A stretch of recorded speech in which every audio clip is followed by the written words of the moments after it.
Hey guys, I am so excited about this project. Sewing is one of my most favorite art forms. We're going to be sewing some puppies, even better, another one of my favorite things. So we have been practicing the running stitch and the whip stitch last week and threading our needle and tying knots. So we're going to go ahead and get started on our actual final project today. The first step that you'll need to do is look at the patterns that you have in your sewing box and pick out one that you like. There's patterns for all sorts of different dog-shaped heads, and there's also patterns for ears and noses so that you don't really have to just freehand those. I am going to pick out this shape because I haven't done it yet. I'm going to lay this shape down on my felt.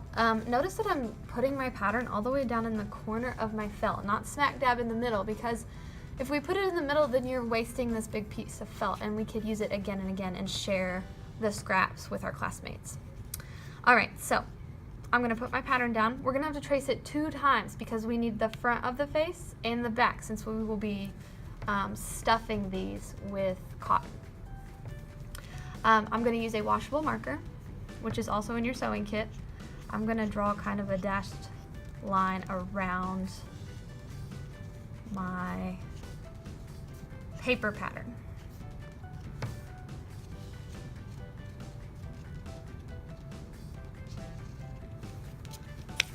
Alright, so there's that. I'm going to trace it one more time since we need 2 pieces.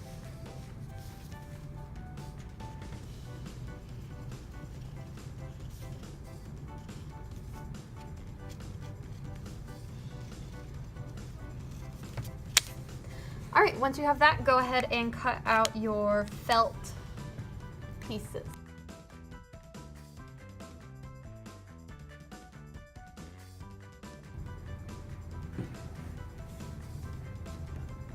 So our dog pattern has some other pieces besides just the face shape. So I've already cut out the 2 pieces for my face, but I also need to make sure I cut out the muzzle. I'm going to need a nose, eyes, and also maybe some different colored patches for the ears. So I'm going to go ahead and cut all those things out so I can have it all ready to sew onto my form. Make sure that when you have a really small piece, like for example the nose and the eyes are going to be really small. So if you can find tiny scraps to use for those small bits, that's better than getting out an entire new sheet. That way we can use up all our scraps and we're not wasting any of our bigger pieces of felt.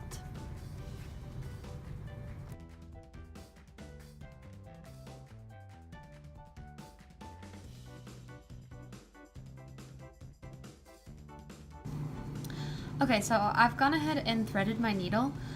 Remember that you need to tie the knot at the very end of the string and not up here close to your needle.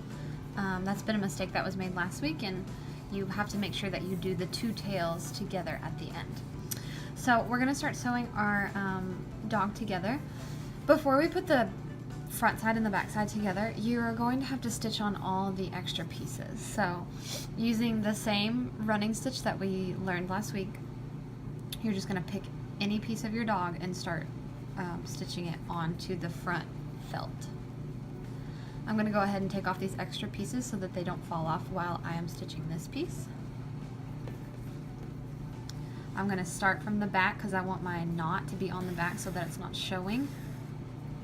And I'm just going to do running stitch all the way around all the pieces. Try to keep your stitches nice and neat and close together.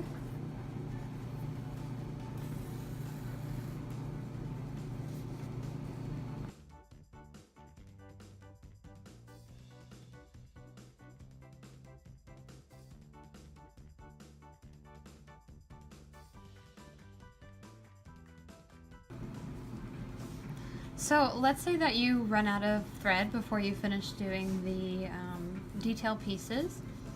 You're just going to do the same thing that we practiced last week with tying off. I'm going to flip it to the back, make sure your needle and thread's on the back. And it looks messy, but it's no big deal because we're going to be covering it up with our back piece in a moment. But if you run out of string and you need to start a new string, you just find a stitch that's close, put your needle underneath of it.